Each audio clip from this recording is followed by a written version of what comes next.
कैसे करेंगे इस क्वेश्चन को? लास्ट क्वेश्चन हमारा ये था, इस तरह स्पाइरल है, रेडियस आर का 0 से लेकर के आर तक का, और मैग्नेटिक फील्ड इस तरह से वेरी कर रहा है, तो ईएमएफ निकालना है। पहले हम क्या करेंगे, किसी भी एक्स पर ये डीएक्स ले लिया, इसके अंदर 2 टर्न आ सकते हैं, 3 आ सकते हैं, 50 आ सकते हैं, 0.1 आ सकता है, कितने भी आ सकते हैं, ठीक है। तो हमने ये किसी भी एक्स के ऊपर जो है इस तरह से ये ले लिया, ठीक है, ये वाला सेक्शन। अगर अलग पेन होता तो बढ़िया रहता, अलग पेन है नहीं, ठीक है। तो किसी भी एक्स के ऊपर हमने ये वाला सेक्शन यहाँ पर ले लिया है, ठीक है, डीएक्स वाला। तो इसके लिए अगर मैं लिखूं यहाँ पर डी फाई, तो डी फाई का वैल्यू बोल रहे हैं तो कितना बनेगा, एन नंबर ऑफ टर्न्स, वो हम बाद में देखेंगे। बी जो है वो B note sine omega t है, तो B note sine omega t. अच्छा, एरिया, एरिया इसका मत लिखना, देखना अगर रिंग है तुम्हारी तो रिंग में जब हम फ्लक्स लिखते हैं तो एरिया इस पूरा पूरा ये वाला लिखते हैं। तो कई बच्चे क्या करते हैं 2 पाई एक्स डीएक्स लिखते हैं एरिया, वो गड़बड़ हो जाएगी बच्चों। एरिया यहाँ पर 2 पाई एक्स डीएक्स मत कर देना, क्योंकि तुम्हें अगर ये आई करंट ऐसे फ्लो कर रहा है, तुम्हें फ्लक्स निकालना है, तो उसमें तुम एरिया ये वाला ये थोड़ा लिखते हो, तो ये एरिया पूरा पूरा ये वाला होता है एरिया, ठीक है। तो ध्यान रखना, अगर तुमने यहाँ पर टर्न्स तुम्हारे, अगर तुम इस वाले रिंग को बाहर निकालो तो तुम ऐसे देख सकते हो कि टेक्निकली तुमने ऐसा कर लिया, बहुत सारे टर्न्स है इसके अंदर, ठीक है। इसका थिकनेस डीएक्स है, ठीक है, इसका रेडियस एक्स है, ठीक है। इसके लिए मैं यहां पर लिख रहा हूं डी फाई, तो डी फाई का वैल्यू बच्चों होगा B note sine omega t, और एरिया 2 पाई एक्स डीएक्स नहीं, एरिया पाई एक्स स्क्वायर, ठीक है। यहां पे एरिया क्या होगा, पाई एक्स स्क्वायर। अच्छा, नंबर ऑफ टर्न्स का वैल्यू कितना होगा बच्चों, तो टोटल टर्न्स है एन, कितने रेडियस में, आर रेडियस में, तो एन बाय आर हो गया turns per unit radial distance, ठीक है। इनटू में ये रेडियल डिस्टेंस कितना है, डीएक्स, तो यहां पर डीएक्स आ जाएगा। तो ये नंबर ऑफ टर्न्स हो गए, ये मैग्नेटिक फील्ड हो गया, और ये एरिया हो गया, ठीक है। ये एनबीए तुम्हारा बन गया डी फाई। अब तुम्हारे पास 2 ऑप्शन है बच्चों, या तुम इसी को डिफरेंशिएट करके ईएमएफ निकाल लो, वो डी आएगा, उसको फिर इंटीग्रेट कर दो 0 से आर तक, आंसर आ जाएगा। या दूसरा तरीका तुम्हारा क्या है, इसको इंटीग्रेट करो, ठीक है, फिर टोटल फ्लक्स निकालो और फिर उसका डिफरेंशिएशन करो, तो आंसर जो है वो दोनों से सेम ही आना चाहिए, ठीक है। तो कैसे करूं मैं काम कर देता हूं, मैं यहां पर इसको डिफरेंशिएट कर देता हूं। लेट से चलो मैं इसको पूरे को इंटीग्रेट कर लेता हूं, ठीक है। हमने इस पूरे को इंटीग्रेट किया, देखो ध्यान रखना तुम्हें, जब मैं इसको इंटीग्रेट कर रहा हूं तो किसके रिस्पेक्ट में इंटीग्रेट कर रहा हूं, इसको जब मैं इसको इंटीग्रेट कर रहा हूं तो यहां पर जो है ये साइन ओमेगा टी वेरिएबल नहीं है, समझने की कोशिश करना, थोड़ा सा यहां पर लॉजिक है, ठीक है। देखो अगर मैंने किसी भी टाइम टी पर देखा तो इस वाली रिंग से इतना फ्लक्स आ रहा था, अब मुझे निकालना है उसी टाइम पर, हाँ क्या स्क्रीन थोड़ा दिक्कत आ रही है, हाँ अब कोशिश करो ठीक से, ठीक है। सबसे पहली बात यहां पर मैंने ये डी फाई लिख दिया इस वाले रिंग के लिए, ठीक है। ये क्या था, किसी भी समय टी पर फ्लक्स था, ठीक है। अब अगर मैं इसको इंटीग्रेट कर रहा हूं तो ये समय नहीं बदल रहा है, उसी समय मैं टोटल फ्लक्स निकालना चाहता हूं, ठीक है, पूरे से फ्लक्स निकालना चाहता हूं। समझने की कोशिश करो, यहां पर किसी समय लेट्स से t is equal to 10 second पर हमने जो है वो ये वाला फ्लक्स पाया, अब मैं 10 सेकंड पर ही पूरे से फ्लक्स निकाल रहा हूं, तो ये t उस समय के लिए कांस्टेंट हो गया, ठीक है। t उस समय के लिए क्या हो गया है, कांस्टेंट हो गया है। तो यहां पर अगर मैं लिखूं इसको इंटीग्रेट कर दूं तो इंटीग्रेशन से टोटल फ्लक्स तुम्हारा होगा n बाहर आ जाएगा, r बाहर आ जाएगा, b नोट बाहर आ जाएगा, साइन बाहर आ जाएगा, ओमेगा टी बाहर आ जाएगा, ये पाई भी बाहर आ जाएगा, और अंदर बनेगा एक्स स्क्वायर डीएक्स, ठीक है। अब हमने इसको इंटीग्रेट किया तो बन गया बच्चों N by R B note sine omega T pi, और ये हो गया एक्स क्यूब बाई 3 लिमिट 0 से आर, तो फ्लक्स हो गया है n B naught pi sine omega t बाद लिख देंगे, आर क्यूब बाय, एक आर कट जाएगा तो आर स्क्वायर बाय 3, और ये हो गया साइन ओमेगा टी। तो ये पूरे से फ्लक्स निकल करके आ गया। अब मैं बोलूंगा ये फ्लक्स है किसी भी टाइम टी पर, अब ईएमएफ क्या होता है, d phi by d t, तो अब टाइम वेरिएबल हो गया, उसमें टाइम कांस्टेंट था अब वेरिएबल हो गया। भाई बात तुम्हें समझनी है, जो हमने इंटीग्रेशन किया है वो किसी पर्टिकुलर टाइम के ऊपर किया है, ठीक है, एट सर्टेन टाइम टी, उससे फिर हमने पूरे हमने इसको यहां से लेकर यहां तक वेरी कर दिया, तो पूरे का फ्लक्स निकल करके आ गया। अब मैं बोल रहा हूं ये फ्लक्स है किसी भी टाइम टी पर, अब तुम टाइम के रिस्पेक्ट में इसको डिफरेंशिएट करो, तो यहां पर मैं लिखूंगा EMF is equal to d phi by d t. ये आ जाएगा बच्चों n B naught pi r square omega cos omega t by 3। तो ये तुम्हारा पूरे का जो है वो ईएमएफ निकल करके आ गया है। तुम ऐसा भी कर सकते थे, क्या कर सकते थे कि इसी को डिफरेंशिएट कर देते टाइम के रिस्पेक्ट में, ठीक है। तो यहां पर ओमेगा कोस ओमेगा टी बन जाता, फिर उसको इंटीग्रेट कर देते, तो भी तुम्हारा यही वैल्यू निकल करके आता। तो दोनों चॉइसेस हैं मेरे पास। कौन कौन सी दो चॉइसेस हैं? निकालूंगा मैं पहले डी फाई, इस वाले रिंग के लिए मैंने फ्लक्स निकाला। अब मेरे पास यहाँ पे दो चॉइस है, या तो मैं अभी टाइम को कांस्टेंट रखते हुए इसको रेडियस में इंटीग्रेट कर दूं और 0 से लेकर के आर लिमिट पुट कर दूं और पूरे में फ्लक्स निकाल करके फिर टाइम के रिस्पेक्ट में डिफरेंशिएट कर दूं। दूसरा ऑप्शन मेरे पास ये है कि इसको अभी की अभी मैं टाइम के रिस्पेक्ट में डिफरेंशिएट कर दूं। जब हम टाइम के रिस्पेक्ट में डिफरेंशिएट करेंगे तो ईएमएफ सिर्फ इस वाले रिंग के लिए निकल करके आएगा, फिर उसमें एक्स कांस्टेंट हो जाएगा। क्योंकि अगर मैं इसको यहां पर जो है वो डिफरेंशिएट कर रहा हूं टाइम के रिस्पेक्ट में, तो यहां पर एक्स वेरिएबल नहीं है, फिर एक्स तुम्हारा क्या हो गया? कांस्टेंट हो गया, क्योंकि एक्स फिक्स हो गया ना, मैं इसके लिए कर रहा हूं।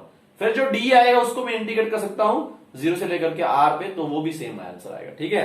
तो डी फाई के बाद तुम्हारे पास दो ऑप्शन बचते हैं, या तो इसी के लिए ईएमएफ निकालो फिर ईएमएफ को इंटीग्रेट करो पूरे के लिए, या पूरे के लिए फ्लक्स निकाल लो और फिर डिफरेंशिएट करके जो है वो तुम ईएमएफ निकाल लो। तो दोनों से तुम्हारा आंसर सेम आएगा। तुम चाहो तो दूसरा मेथड भी अपना सकते हो। यहां के बाद डी निकाल लो और डी को इंटीग्रेट करो अप्रोच। बस तुम्हें ध्यान रखना है जब तुम कौन सा काम कर रहे हो तो कौन सी चीज कांस्टेंट है, वो तुम्हें दिमाग में होना चाहिए कि भाई अभी मैंने ये फ्लक्स निकाला है, अगर मैं पूरे के लिए फ्लक्स निकालूंगा तो इसी टाइम टी पे निकालूंगा, तो टी वेरिएबल नहीं रहा, तो टी मेरा कांस्टेंट हो गया है, ठीक है। बाद में जब मैं टाइम के रिस्पेक्ट में डिफरेंशिएट कर रहा हूं तो टी उस टाइम पे वेरिएबल हो गया है, ठीक है। ऑन दी अदर एंड दूसरे सिनेरियो में तुम अगर ये करना चाहो कि ये मैंने डी फाई निकाल लिया है, अब मैं इसी का ईएमएफ निकालूंगा, तो फिर एक्स कांस्टेंट हो गया। तो अगर इसी का ईएमएफ निकालोगे तो इसी को डिफरेंशिएट कर दो तो सिर्फ टी वाला वेरिएबल आएगा, तो यहां पे बन जाएगा ओमेगा कोस ओमेगा टी।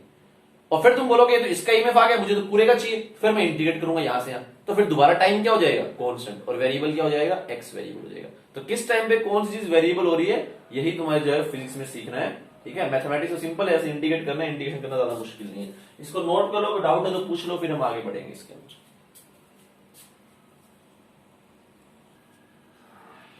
चलो मोशनल ईएमएफ, अगला हेड डालेंगे मोशनल ईएमएफ।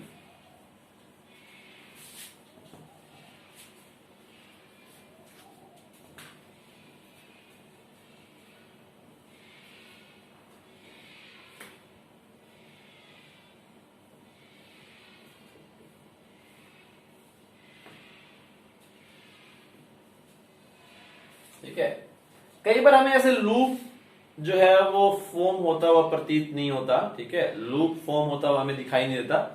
उस केस में तुम मोशनल ईएमएफ से भी ईएमएफ निकाल सकते हो। अगर कंडक्टर के अंदर मोशन होता है तो ईएमएफ दिखाई तुम्हें रीजन भी बताएंगे, सब कुछ बताएंगे। स्टार्ट करते देखो, ये कंडक्टर है तुम्हारा, ये तुम्हारा कंडक्टर हो गया इस तरह से।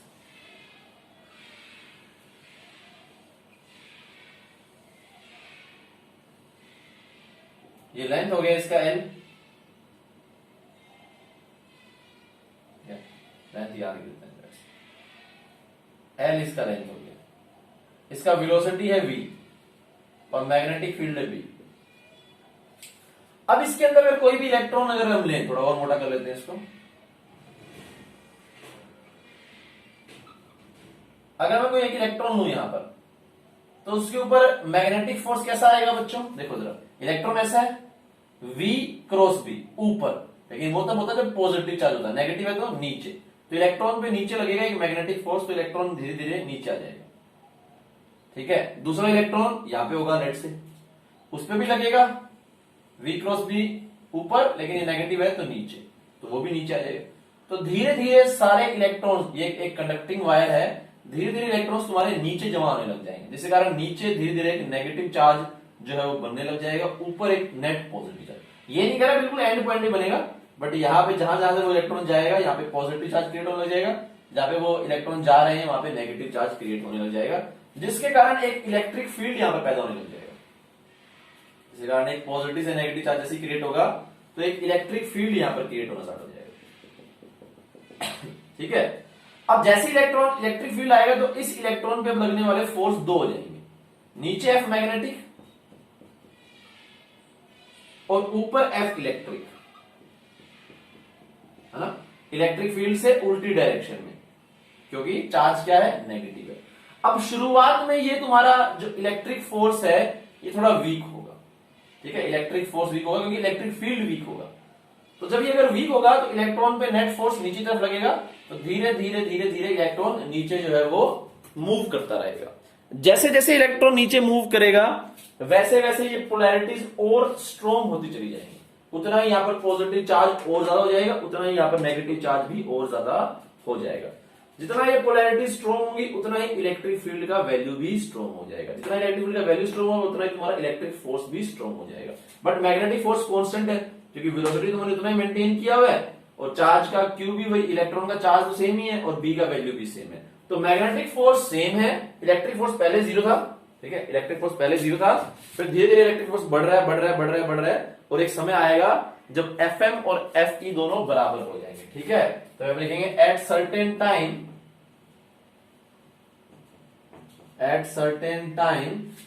जो Fm है प्लस Fe है उन दोनों का जो वेक्टर सम है वो जीरो हो जाएगा, ठीक है। तो नेट फोर्स इसके ऊपर क्या हो जाएगा, जीरो। जैसे ही ऐसा होगा तो इलेक्ट्रॉन पे नेट जो फोर्स है वो जीरो आ जाएगा और जैसे ही इलेक्ट्रॉन पे नेट फोर्स जीरो आएगा तो फिर ये पोलैरिटीज और स्ट्रॉन्ग होना बंद हो जाएगी, ठीक है। अगर इलेक्ट्रॉन के ऊपर नेट फोर्स अब जीरो आ चुका है तो इलेक्ट्रॉन नीचे नहीं आएगा, इलेक्ट्रॉन नीचे नहीं आ रहा है तो पोलैरिटीज फर्दर डेवलप नहीं होंगी।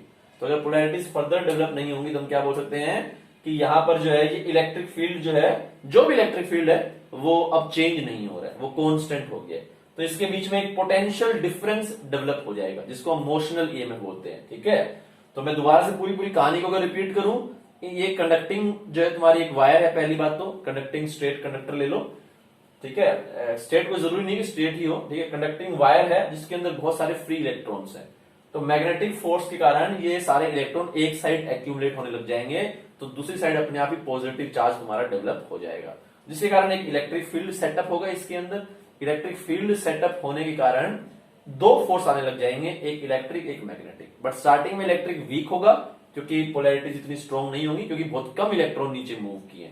लेकिन जैसे ही इलेक्ट्रिक फोर्स तुम्हारा धीरे धीरे बढ़ने लग जाएगा, क्यों, क्योंकि नेट फोर्स जो है वो इलेक्ट्रॉन के नीचे तरफ लग रहा है क्योंकि मैग्नेटिक फोर्स स्ट्रॉन्ग है, तो पोलैरिटीज धीरे धीरे जो है वो स्ट्रॉन्ग होगी और पोलैरिटीज स्ट्रॉन्ग होने से धीरे धीरे इलेक्ट्रिक फोर्स स्ट्रॉन्ग होगा और एक टाइम आएगा जब ये दोनों बराबर हो जाएंगे। जैसे ही दोनों बराबर होंगे इलेक्ट्रॉन पे अब जो है वो कोई भी फोर्स नहीं लग रहा है, जिसके कारण इलेक्ट्रॉन मूव करना बंद कर गया है, जिसके कारण पोलैरिटीज जैसी थी वैसी ही मेंटेन रहेंगी, जिसके कारण ये इलेक्ट्रिक फील्ड जो है वो अब टाइम के साथ नहीं बदलेगा, जिसके कारण एक यहां से लेकर के यहां पे एक पोटेंशियल डिफरेंस क्रिएट हो जाएगा जिसको हम मोशनल ईएमएफ बोलते हैं।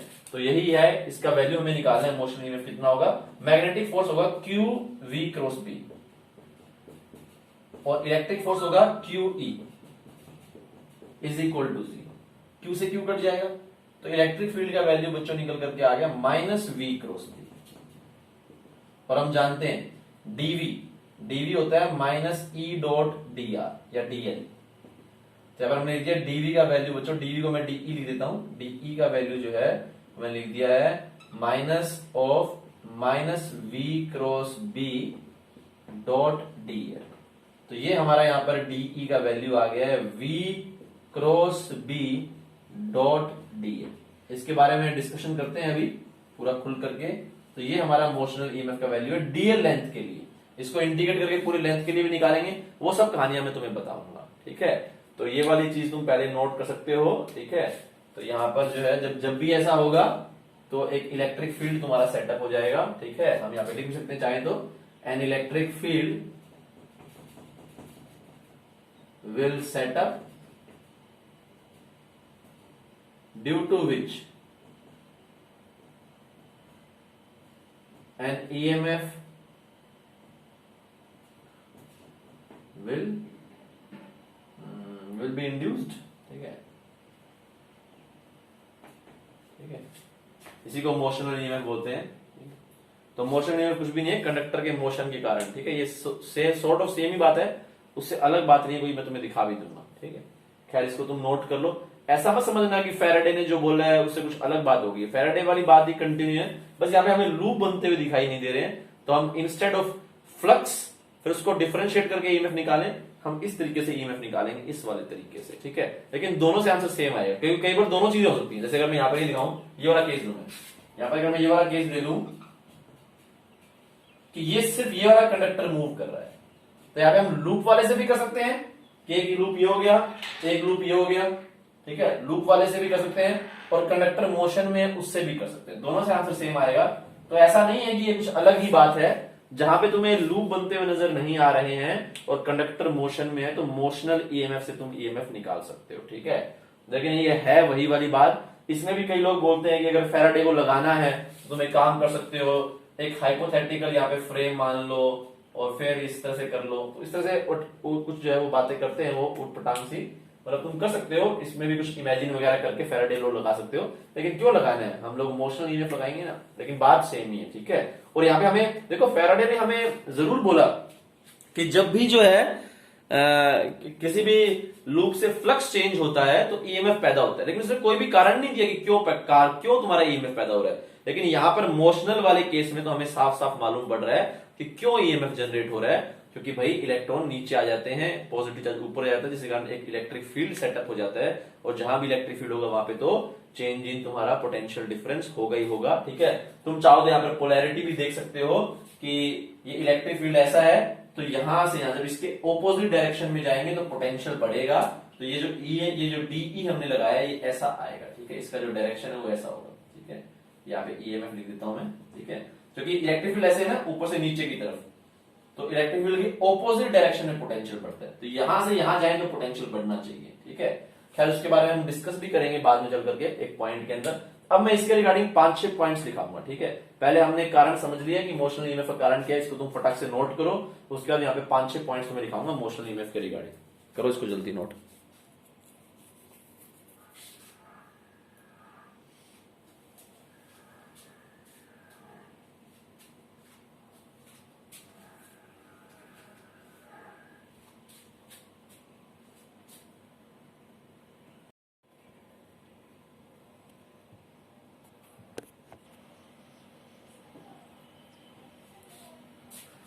देखो बहुत सारे पॉइंट्स इसमें नोट करेंगे। सबसे पहला पॉइंट, ये एक स्केलर ट्रिपल प्रोडक्ट है। अभी तुम वेक्टर्स के अंदर करोगे मैथमेटिक्स में, स्केलर ट्रिपल प्रोडक्ट में यदि कोई भी दो जो है वो पैरेलल हो जाए, कोई भी दो तुम्हारे इन तीनों में से वी, बी और एल में से कोई भी दो अगर पैरेलल हो जाए तो स्केलर ट्रिपल प्रोडक्ट की वैल्यू 0 निकल करके आती है, ठीक है। तो बहुत सारे पॉइंट्स दिखेंगे इसमें। तो पॉइंट नंबर 1 है, पॉइंट नंबर 1 क्या है, if any two of v,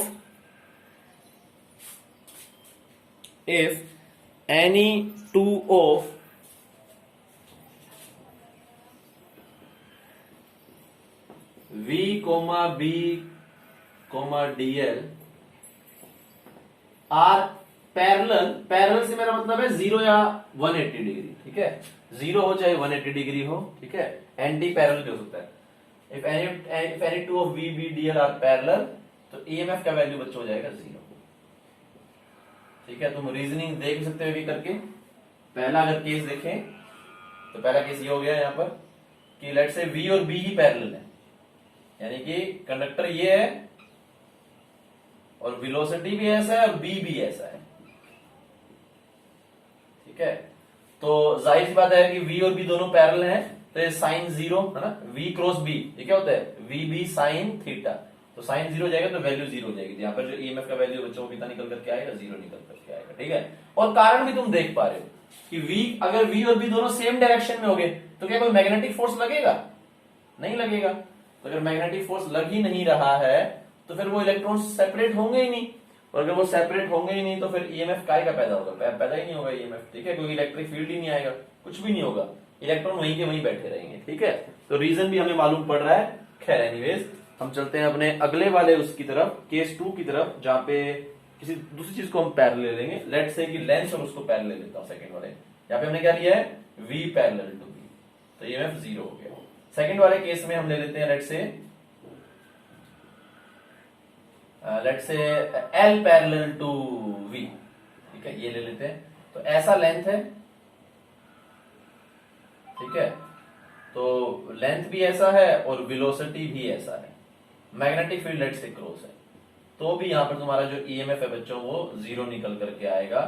क्यों जीरो निकल करके आ रहा है, रीजन देख पा रहे हो, V क्रॉस B, इलेक्ट्रॉन ऊपर जाना चाह रहे हैं लेकिन ऊपर तो जाने की जगह ही नहीं है, इलेक्ट्रॉन ऊपर जाना चाह रहे हैं लेकिन जाने की जगह ही नहीं है, तो मैग्नेटिक फोर्स तो आ रहा है, ठीक है, यहां पर मैग्नेटिक फोर्स तो उसके ऊपर आएगा, लेकिन थोड़ा चल गया है, खैर एनीवेज ये 2 मिनट चले गए। मैग्नेटिक फोर्स तो यहां पर आएगा लेकिन वो इलेक्ट्रॉन को जाने की सुविधा नहीं है ऊपर, तो वो नहीं जाएगा, ठीक है। थर्ड हमारा ले लेते हैं वी बी के पैरेलल हो गए, बी और वी हो गए, बी और एल रह गए प्रॉब्लम है ना, एल पैरेलल टू बी। उसमें भी ऐसे कहानी लिख सकते हो तुम, ये रेड से तुम्हारा एल है, वेलोसिटी ऐसा है और बी भी ऐसा ही है।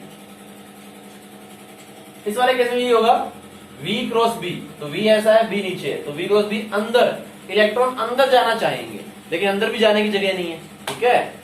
तो ये 4 टोटल केस हो गए। जो पहले वाला ओरिजिनल केस था, वहां पे जहां पे इलेक्ट्रॉन जाना चाह रहा था वहां पे जाने की सुविधा थी तो वो चला गया, तो ईएमएफ पैदा हो गया। इस वाले केस में फोर्स ही नहीं लगा, इन दोनों केस में फोर्स लगा लेकिन इलेक्ट्रॉन को जाने के लिए लेंथ ही नहीं है वहां पर। यहाँ पे वो जा रहा था ऊपर जाऊं, है ना, यहाँ से ऐसे बोर्ड से ऐसे, यहाँ पे चाह रहा था बोर्ड से बाहर की तरफ आऊं या बोर्ड के अंदर, V क्रॉस B यहाँ पे बोर्ड के अंदर जाना चाह रहा था, तो दोनों में ही जो है वो जगह नहीं है, सिर्फ लेंथ ही है, एक लाइन है ये, इसका ना एरिया है ना वॉल्यूम है, 3 डायमेंशन है नहीं, सिर्फ 1 डायमेंशन है, तो उसी वाले में तुम्हारा ईएमएफ आ रहा है, बाकी दोनों में ईएमएफ यहाँ पर नहीं आएगा, ठीक है। कई लोग ये भी बोल सकते हैं कि सर फिर इसके ऊपर फोर्स तो आना चाहिए, ऊपर भाग जानी चाहिए, क्योंकि आपने खुद ही तो बोला है मैग्नेटिक फोर्स आ रहा है, जितना इलेक्ट्रॉन पे नेगेटिव आएगा उतना ही जो पॉजिटिव चार्ज है उस पर उल्टी डायरेक्शन में आ जाएगा, तो नेट मैग्नेटिक फोर्स भी 0 बनेगा, ठीक है। तो नेट मैग्नेटिक फोर्स यहाँ पर कुछ होगा नहीं, ठीक है, ये वाली बात समझने की कोशिश करना बच्चों। कई लोग सोचते हैं कि सर मैग्नेटिक फोर्स आ रहा है, मैग्नेटिक फोर्स बच्चों इलेक्ट्रॉन के ऊपर आ रहा है, ठीक है, लेकिन ऑन द वायर कोई भी मैग्नेटिक फोर्स नहीं होगा, क्योंकि ये कंडक्टिंग वायर है, जितना न्यूट्रल कंडक्टिंग वायर, जितने इलेक्ट्रॉन उतने प्रोटॉन भी है, ठीक है। खैर इसको नोट कर लो, तो इन तीनों में से अगर कोई भी 2 पैरेलल हो गया तो कोई भी तुम्हारा ईएमएफ जनरेट नहीं होगा, इसको लिख लो, फिर ये थोड़ा डुक डुक बंद हो जाएगी, तो फिर हम आगे पढ़ेंगे। देखो ये हो गया हमारा पहला पॉइंट, ठीक है। दूसरा पॉइंट देखो,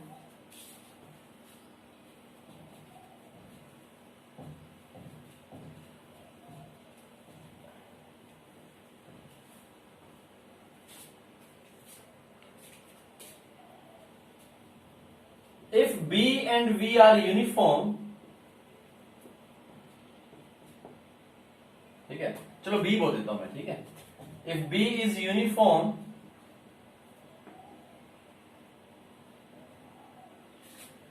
और वेलोसिटी भी हम बोल सकते हैं कि वेलोसिटी भी मेरी कांस्टेंट होनी चाहिए पूरे पार्ट के लिए, ठीक है, एंड every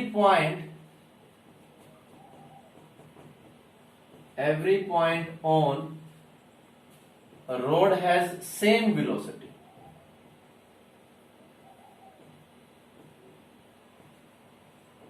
ठीक है।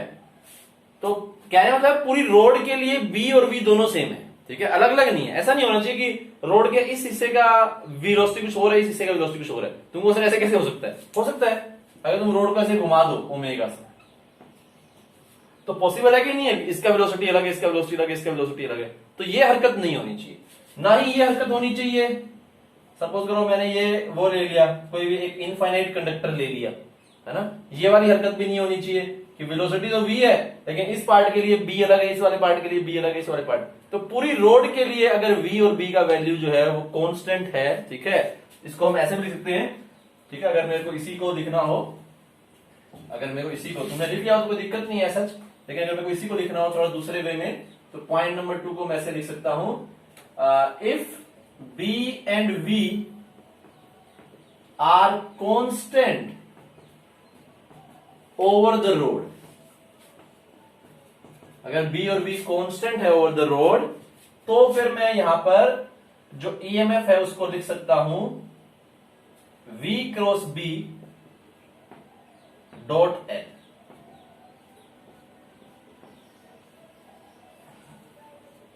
V cross B dot L, तो मैं इस तरह से इसको लिख सकता हूं, ठीक है। यहां पर ये तुम्हारा, अच्छा एक और चीज थी भाई, एक और चीज भी थी, एक सेकंड मुझे माफ करना।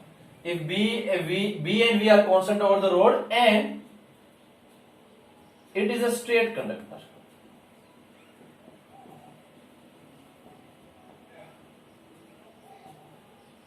And it is a straight conductor.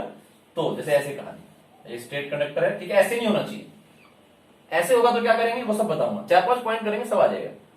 तो ये जो है, ज्यादा डरना मत तुम, मतलब कहीं तुम्हें लगे कि ज्यादा कॉम्प्लिकेटेड हो गया, क्योंकि अगर ज्यादा सारी बातें नहीं लिखाई जाएंगी तो कल को तुम मुझे आगे पकड़ लोगे। सर आपने बोला था कि बी, क्योंकि मैंने जो है वो आमतौर पर मैं ऐसे लिखा देता हूँ कि अगर बी यूनिफॉर्म हो, ठीक है, तो फिर बच्चे पकड़ के आ जाते हैं, सर आपने बोला था बी यूनिफॉर्म हो तो सीधा लगाना v cross B dot l, लेकिन यहाँ पे तो आपने सर्कुलर मोशन में तो लगाया ही नहीं, तो वहां पे वेलोसिटी अलग होगी, तो मुझे सब लिखाना पड़ रहा है, थोड़ा सा कॉम्प्लिकेटेड होता है सब लिखाते हैं तो। खैर एनीवेज, तो अगर लेंथ ऐसा हो गया तुम्हारा, ठीक है, ये स्ट्रेट कंडक्टर है, वेलोसिटी भी तुम्हारी ऐसी होगी, मैग्नेटिक फील्ड ऐसी होगी, यूनिफॉर्म है, वेलोसिटी पूरे की यूनिफॉर्म है, तो यहां पर जो तुम ईएमएफ है बच्चों वो लिख सकते हो, क्या लिख सकते हो, v cross B dot l vector, ठीक है। इसी में अगर मैं 2a बोलूं, if all are mutually perpendicular, if all मतलब कौन है, इफ v b, 2a का मतलब क्या है, ऊपर वाली कंडीशन तो मीट कर ही रही है, साथ में एक एक्स्ट्रा कंडीशन डाल रहे हैं, if v b l are mutually perpendicular, ठीक है। थोड़ा सा स्पेस कम बच जाएगा, थोड़ा सा मैं स्पेस को मैनेज कर लूं, कैसे मैनेज लिखूंगा, यही कुछ भी चेंज नहीं करूंगा, थोड़ा स्पेस मैनेज कर लेता हूं बस, ठीक है, थोड़ी रोड छोटी बना देता हूं ऐसे करके। ये L हो गया है, ठीक है, ये V हो गया है, कैसा भी हो सकता है, ये क्रॉस B हो गया है, तो EMF का वैल्यू बच्चों तुम लिख सकते हो V cross B dot L, ठीक है। और इसी में 2a केस जो है वो ये है, इसमें 2 केस बना दूंगा मैं ऐसे करके, 2a और 2b। तो 2a केस जो है वो ये है, if v b l are mutually perpendicular, तो ये कहानी हो जाएगी तुम्हारी, तुम सीधा लिख सकते हो फिर, ठीक है, l v और b, ठीक है। तो अगर तीनों म्यूचुअली परपेंडिकुलर हो गए तुम्हारे, ठीक है, तो यहां पर देखो क्या होगा, VB कितना हो जाएगा, दोनों के एंगल कितना होगा 90, तो VB sin 90, ठीक है। और V क्रॉस B जो है वो V के परपेंडिकुलर है, B के परपेंडिकुलर, और V और B के परपेंडिकुलर और कौन सी चीज है, L भी पर ऐसा ही है, ठीक है। मैं दोबारा रिपीट करता हूं, V B और L तीनों आपस में परपेंडिकुलर है, तो V क्रॉस B जो बनेगा वो V के ही परपेंडिकुलर होगा और B के ही परपेंडिकुलर होगा, तो वो L के पैरेलल हो जाएगा। इसको मैं लिखता हूं C vector dot L vector, तो V क्रॉस B क्या है, C क्या है, V के ही परपेंडिकुलर, B के ही परपेंडिकुलर। सिमिलरली L भी क्या है, V के परपेंडिकुलर, B के परपेंडिकुलर, तो ये दोनों आपस में क्या हो गए हैं, एक साथ पैरेलल हो गए हैं, तो यहां पे आएगा VB sin 90 फिर L cos 0, तो ऐसे कहानी बनेगी। तो EMF तुम्हारा ऐसे बन जाएगा basically, BV sin 90 L cos 0, ठीक है, जिसको हम क्या लिख सकते हैं, BVL लिख सकते हैं सिंपली। तो ये शॉर्टकट हो गया, आमतौर पर ऐसा हो जाता है। तो अगर तीनों म्यूचुअली परपेंडिकुलर हो तो BVL आंसर हो गया, ठीक है, तीनों अगर म्यूचुअली परपेंडिकुलर हो तो आंसर हो गया बच्चों BVL। थोड़ा सा इधर कर दूं इसको, तो आंसर कितना हो गया बच्चों, BVL हो गया, ठीक है। अब सेकंड का बी पार्ट, एक पैरेलल कह रहा हूं, तीनों अगर mutually perpendicular, if not mutually perpendicular, ठीक है,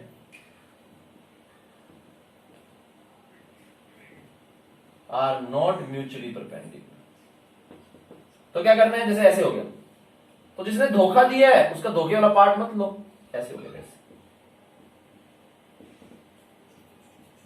ठीक है, तीनों म्यूचुअली परपेंडिकुलर नहीं है, तो यहां पर ईएमएफ हम क्या करेंगे, सिर्फ वही कंपोनेंट लेंगे जो म्यूचुअली परपेंडिकुलर में कंट्रीब्यूट कर रहा है, यानी कि इसके दो कंपोनेंट बनाए, v cos theta v sin theta, तो v cos थीटा l के पैरेलल हो गया, छोड़ देंगे, ड्रॉप कर देंगे, तो ईएमएफ का वैल्यू बच्चों कितना आएगा, b, ठीक है, धोखा किसने दिया, वेलोसिटी ने धोखा दिया, ठीक है। तुम बोल सकते हो लेंथ ने भी दिया, लेंथ को मैं ऐसे और ऐसे में डिवाइड कर सकता हूं, लेकिन जो अच्छा लगेगा देखने में, एक का ही धोखा मानना है, ठीक है। तो b ऐसे है, l ऐसे है, तो वेलोसिटी ऐसी होनी चाहिए थी, लेकिन ऐसी आई, तो ये वाला कंपोनेंट ले लेंगे bv sin थीटा, ठीक है। तो अगर पहले कंडीशन ये आ गई बच्चों, अगर ये पूरे की कंडीशन है b और v constant over the road and it is a straight conductor, तो ऐसे हम काम कर सकते हैं v cross b dot l। उसके दो पार्ट और हैं, अगर म्यूचुअली परपेंडिकुलर सीधा BVL मारो, म्यूचुअली परपेंडिकुलर अगर नहीं है, ठीक है, तो वेक्टर फॉर्म की जरूरत नहीं है, तुम ऐसे कर लो, जो भी तुम्हारा जो कंपोनेंट म्यूचुअली परपेंडिकुलर में कंट्रीब्यूट कर रहा है सिर्फ उसको लो, दूसरे वाले पार्ट को छोड़ दो। ठीक है, ये सेकंड पॉइंट हो गया। अब थर्ड पॉइंट आएगा, 4-5 पॉइंट बताएंगे, फिर उन्हीं 4-5 पॉइंट के ऊपर हम क्वेश्चंस करेंगे, तो तुम्हारा बिल्कुल एब्सोल्युटली क्लियर हो जाएगा, कोई डाउट नहीं आएगा इसके अंदर। कर लो जल्दी पहले इसको नोट, फिर हम आगे देखेंगे। थर्ड पॉइंट देखो इसके अंदर, थर्ड पॉइंट, अगर कंडक्टर स्ट्रेट ना हो, ठीक है, लेकिन बी और वी तो कांस्टेंट है, if B and v are constant over rod but it isn't a straight conductor. जैसे हम ऐसे कहानी ले सकते हैं, कैसे,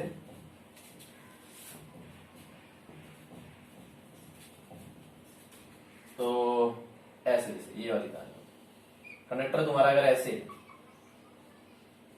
अगर हम इन दोनों पॉइंट्स को ज्वाइन करते हैं उसको बोलते हैं डिस्प्लेसमेंट लेंथ।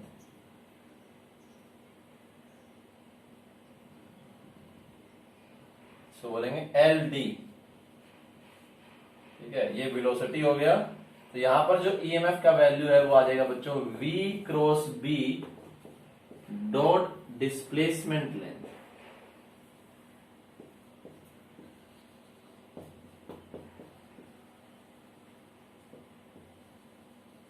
ठीक है, तो ये वाला पॉइंट भी नोट कर लो। ये कंडक्टर था आर्बिट्री इस तरह से, मैग्नेटिक फील्ड यूनिफॉर्म है पूरे का, वेलोसिटी भी यूनिफॉर्म है पूरे का, ठीक है, और कंडक्टर कुछ इस तरह से था। ठीक है, तो ये हमने इसका डिस्प्लेसमेंट लेंथ ले लिया। ठीक है, ये नोट कर सकते हो बच्चों, ये हम पहले भी डिस्कस कर चुके हैं एक बार डिस्प्लेसमेंट लेंथ, तो नया कंसेप्ट नहीं है तुम्हारे लिए। इसमें अगला पॉइंट फिर बच्चों, फोर्थ पॉइंट, वो है कि अगर ये कांस्टेंट ना हो, ठीक है, आर नॉट कांस्टेंट, वेलोसिटी भी हो सकता है बदल रही हो, बी भी हो सकता है बदल रहा हो, ठीक है, are not constant over rod, are not, हाँ फोर्थ पॉइंट हो गया। तो फिर हमें क्या करना है, कुछ भी नहीं करना, फिर ईएमएफ हमारा हो जाएगा v cross b dot dl का इंटीग्रेशन। फिर हमें इंटीग्रेशन की सहायता लेनी है, उससे सोल्व करना है, एप्रोप्रिएट लिमिट पुट करेंगे, आंसर आ जाएगा। ठीक है, एग्जांपल लेंगे तो बात समझ में आ जाएगी। फिफ्थ बात जो है वो है रिगार्डिंग पोलैरिटी। तो पोलैरिटी तुम बोल सकते हो कि पोलैरिटी जो है वो पॉजिटिव पोलैरिटी कौन सी साइड होगी, v क्रॉस b से हम निकाल सकते हैं। ठीक है, देखना जरा कैसे, क्या मतलब है इसका। अगर रोड ऐसे है, वेलोसिटी ऐसे है, मैग्नेटिक फील्ड क्रॉस है, तो क्या होगा, धीरे धीरे पॉजिटिव चार्ज ऊपर, नेगेटिव चार्ज नीचे, तो पॉजिटिव ऐसे आएगा, नेगेटिव ऐसे आएगा। ठीक है, पॉजिटिव ऐसे, नेगेटिव, तो यहां पर एक इलेक्ट्रिक फील्ड बनेगी ऐसी, जिसके कारण ये क्या होगा, हायर पोटेंशियल, ये क्या होगा, लोअर पोटेंशियल, तो ईएमएफ भी ऐसे आएगा।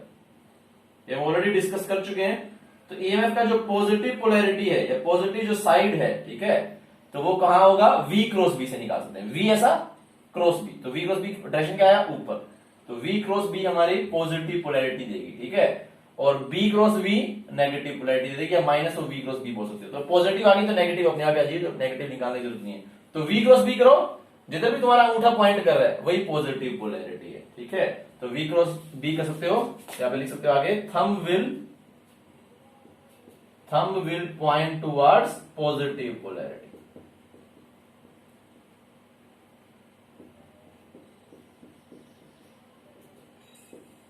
जल्दी जल्दी कुछ क्वेश्चंस कर लेते हैं, इसको लिखो जरा।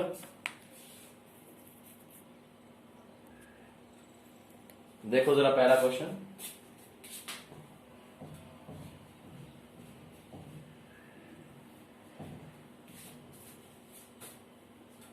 क्वेश्चन नंबर फर्स्ट, ये एक रेक्टेंगल है, ऐसा क्वेश्चन हम पहले भी कर चुके हैं, लेकिन हम मोशनल से कर रहे हैं।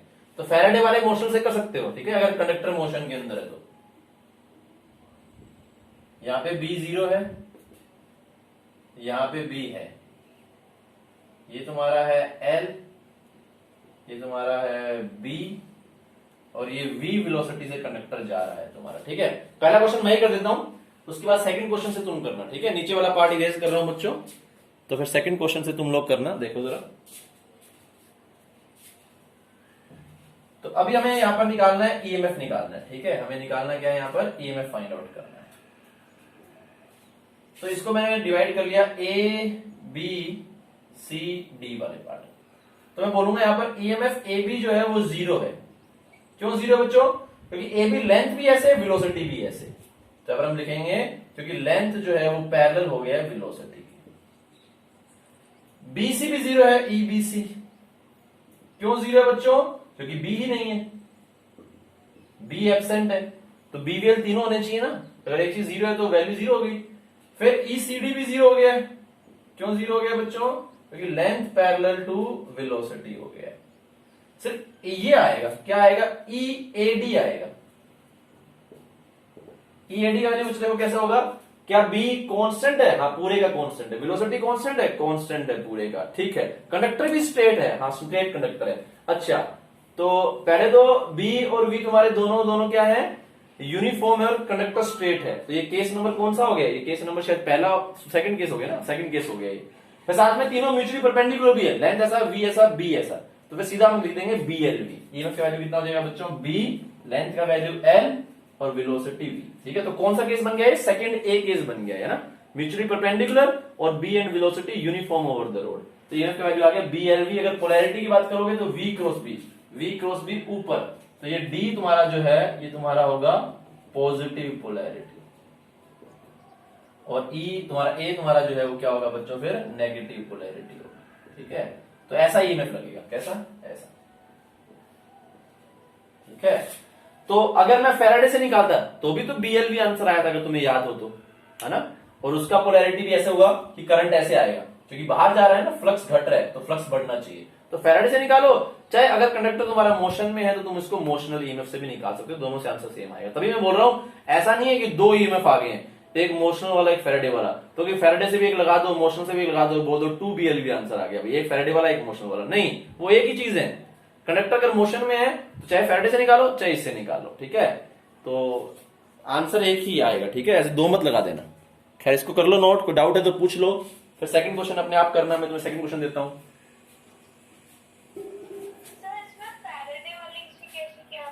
फैराडे वाले से इसको एक्स बोल दिया था, तो फ्लक्स निकाला था इस वाले पार्ट के लिए, बी इंटू में एल एक्स, फिर फ्लक्स का डिफरेंट किया था तो B l d x by d t, जो कि वेलोसिटी बन गया था, तो बी एल बी बन गया था।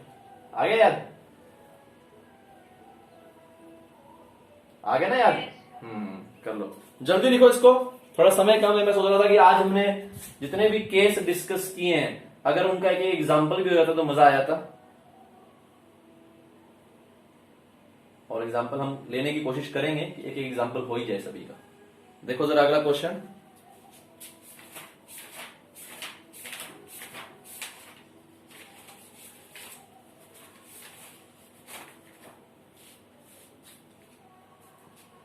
क्वेश्चन नंबर अगला, क्वेश्चन नंबर अगला ये कौन सी, ये हिंदी भी कौन सी है तो, एनीवेज सेकंड क्वेश्चन देखो बच्चों।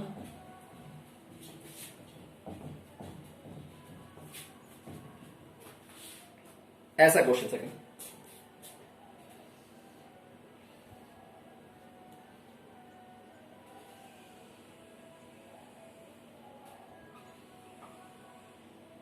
थ्री डायग्राम है, बी ऐसा है, लेंथ ऐसा है, और नीचे आ रहा है वी वेलोसिटी से। ईएमएफ निकालना है बच्चों, गिव इट ए शॉट, इसे ट्राई करें। 3D डायग्राम है, ठीक है, समझ गए हो तुम। इंक्लाइन प्लेन पे एक रोड है ऐसी, तो ये रेल्स हैं दो, रेल्स पे से एक रोड आ रही है चलती हुई। ठीक है, थीटा एंगल है इंक्लाइन प्लेन का, ऊपर की तरफ बी है। ठीक है, ना बोर्ड से बाहर है ना बोर्ड के अंदर है, बोर्ड में अप साइड है। ठीक है, तो ईएमएफ निकालना है, करो ट्राई, देखो जरा कैसे आंसर आएगा इसका। तो ये हमने ऐसे ले लिया। अगर मैं इसका 2D डायग्राम बनाऊं तो बड़ी आसानी से विजुलाइज हो जाएगा। 2D डायग्राम मतलब ऐसे, सिर्फ यही बनाऊंगा, तो फिर ये रोड तुम्हें ऐसी नजर आएगी। क्रॉस, चाहे क्रॉस बोलो चाहे डॉट बोलो, तो अगर तुमने इसको यहां से देखा तो ये रोड ऐसे अंदर चली गई है। ठीक है, और बी कैसा है, ऐसे ऊपर की तरफ। वेलोसिटी कैसा है, ऐसा है। तो सब साफ साफ नजर आ गया इसका 2D डायग्राम। अगर तो हमेशा कोई जरूरी नहीं है कि 3D डायग्राम ही हमें चीजों को सिंप्लीफाई करे, ठीक है। कई बार 2D डायग्राम से ज्यादा चीजें अच्छे से दिख जाती हैं। तो लेंथ अंदर, ठीक है, अंदर बोलो या बाहर बोलो डजंट मैटर, एक ही बात है, ठीक है। तो वो सिर्फ पोलैरिटी डिसाइड करेगा, ठीक है। अगर मैं लेंथ अंदर लूंगा तो एक पर्टिकुलर पोलैरिटी होगी, ठीक है, मतलब पोलैरिटी सेम ही आएगी, ठीक है। तो ई ए डी निकालो चाहे ई डी ए निकालो, तो बस सिर्फ पोलैरिटी का फर्क आएगा, वैल्यू तो सेम ही निकल करके आएगी। तो लेंथ अंदर बी ऐसे वी ऐसे। अब तुम देख पा रहे हैं यहाँ पर बी यूनिफॉर्म है ओवर द रोड, वेलोसिटी भी है, ठीक है, बट म्यूचुअली परपेंडिकुलर नहीं है। तो कौन सा केस है, सेकंड बी वाला केस है। तो यहाँ पर हम क्या करेंगे बच्चों, इस वेलोसिटी के दो कंपोनेंट कर देंगे। ये वाला कंपोनेंट देखोगे तो v cos थीटा बनेगा, जो कि परपेंडिकुलर आएगा, है ना, जो म्यूचुअली परपेंडिकुलर वाला पार्ट बनेगा। और v sin थीटा b के एंटी पैरेलल बोलो या पैरेलल बोलो तो वो कैंसिल आउट हो जाएगा, वो कुछ भी कंट्रीब्यूट नहीं करेगा। तो यहाँ पर बच्चों ईएमएफ का वैल्यू कितना आ जाएगा, b वेलोसिटी का वो कंपोनेंट जिसने धोखा नहीं दिया, यानी कि जो म्यूचुअली परपेंडिकुलर था, और दूसरे वाले कंपोनेंट को ड्रॉप कर देंगे। तो B v cos theta into में l, यहाँ पर सिंपली हमारा आंसर आ जाएगा। मेरे ख्याल से सिंपल है, 2D डायग्राम जैसे ही बनाया है बहुत ही ये सिंपल हो गया है। वेलोसिटी का वो पार्ट हमने ले लिया है जो बी के और एल के म्यूचुअली परपेंडिकुलर है, दूसरे वाला पार्ट बी के पैरेलल है, उसको हमने ड्रॉप कर दिया। इसको नोट कर लो, कोई डाउट है तो पूछ लो। फिर हम चलते हैं अपने थर्ड क्वेश्चन की ओर। क्या चीज है, हाँ पोलैरिटी निकालने से। तो इसको मैंने P बोल दिया, इसको मैंने Q बोल दिया है। तो ऐसा वेलोसिटी V क्रॉस B ऊपर की तरफ, तो ये P पॉजिटिव आएगा, ठीक है। तो ये P पोलैरिटी तुम्हारी पॉजिटिव हो गई है और Q तुम्हारी नेगेटिव हो गई है, ठीक है। अगला सवाल लेने का हमारे पास समय है। हाँ, एक छोटा सा क्वेश्चन और आ जाएगा। बैटरी भी 5% ही रह गई है, तो एक क्वेश्चन और ले लेते हैं ताकि थोड़ी बातें क्लियर हो जाए, और तो कोई दिक्कत नहीं है। इस डायग्राम को इरेज कर रहा हूं, बाकी क्वेश्चन कल कर लेंगे, कोई दिक्कत नहीं है सच।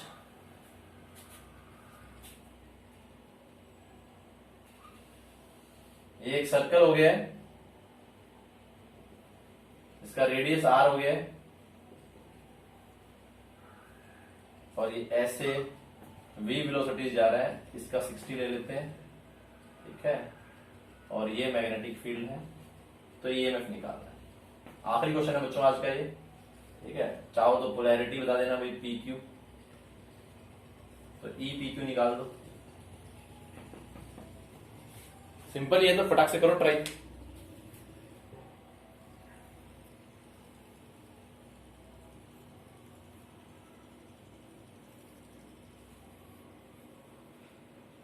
इसमें क्या करेंगे बच्चों, कौन सा केस है ये, बी और वेलोसिटी, बी और वी तो यूनिफॉर्म है बट ये स्ट्रेट कंडक्टर नहीं है, तो कुछ नहीं, डिस्प्लेसमेंट लेंथ ले लो। ये थर्ड केस आ गया, ठीक है।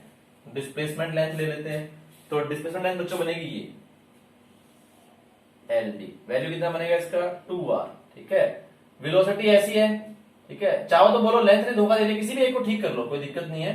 तो मैं इसको ऐसे कर लेता हूं, इसके दो कॉम्पोनेंट बना लेता हूं, एक ऐसा v का sin 60 और एक ऐसा बनेगा v का cos 60। तो वो तो तुम्हारा जो है वो टेक्निकली लेंथ के पैरेलल हो जाएगा, तो कंट्रीब्यूट नहीं करेगा, ठीक है। तो दो चीजें लग रही हैं यहाँ पर, एक तो मैंने डिस्प्लेसमेंट लेंथ लिया और दूसरा वो तीनों म्यूचुअली परपेंडिकुलर भी नहीं है, ठीक है। तो यहाँ पर जो ईएमएफ का वैल्यू है बच्चों वो कितना आएगा, b वेलोसिटी v का sin 60, क्योंकि म्यूचुअली परपेंडिकुलर वाला यही कंपोनेंट है, और लेंथ यहाँ पर हमने डिस्प्लेसमेंट ले लिए 2r। ये हो गया bv √3/2 इंटू में 2r, तो 2 से 2 कट गया, तो √3bvr हमारा आंसर हो गया ईएमएफ का। अगर बात करोगे पोलैरिटी की, तो ये ऐसा है, तो b अंदर है, ठीक है, तो v क्रॉस b ऊपर, तो ये p तुम्हारा जो है वो पॉजिटिव पोलैरिटी होगा, और q तुम्हारा v क्रॉस b, v ऐसा b अंदर, तो v क्रॉस b, ठीक है। तो ये तुम्हारा पॉजिटिव पोलैरिटी हो गया, p और q तुम्हारा नेगेटिव हो गया, ठीक है। आज के लिए इतना ही बच्चों, इसको नोट कर लो। जो एक दो केसेस और रह गए हैं, फोर्थ वाला केस जहाँ पे बी और वी यूनिफॉर्म ना हो, उसको कल कर लेंगे। इन वाले केसेस का भी एक आधे क्वेश्चन और करेंगे। आज हमने 2-3 क्वेश्चन ले लिए, जिससे हमें मोटा मोटा समझ में आ गया है कि अच्छा ये केसेस जो है वो क्या फायदा हुआ इन केसेस को बनाने का, ठीक है। तो अभी हम थोड़ा बहुत क्वेश्चन इसमें कल भी करेंगे और फिर इसके अंदर आगे बढ़ेंगे, ठीक है। आज के लिए इतना ही रखेंगे बच्चों।